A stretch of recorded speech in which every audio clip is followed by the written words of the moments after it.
Hi hello and welcome to புவிஸ் tutorials. இந்த வீடியோவில் ரீசெண்டாக நமக்கு கிடச்ச ஒரு அப்டேட் பற்றி தான் பார்க்க போகிறோம்.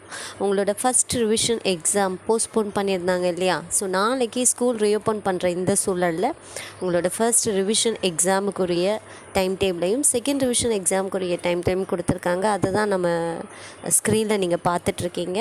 அண்ட் இந்த டைம் டேபிளோட பிடிஎஃபை நம்மளோட குரூப்லேயும் டெஸ்கிரிப்ஷன்லையும் போடுறேன், நீங்கள் பார்த்துக்கோங்க. எப்போ எக்ஸாம் இருக்குங்கிறத பார்த்துட்டு அதுக்கு தகுந்த மாதிரி ப்ரிப்பேர் பண்ணி சூப்பராக எக்ஸாம் எழுதுங்க. Wish you all the very best. Thank you.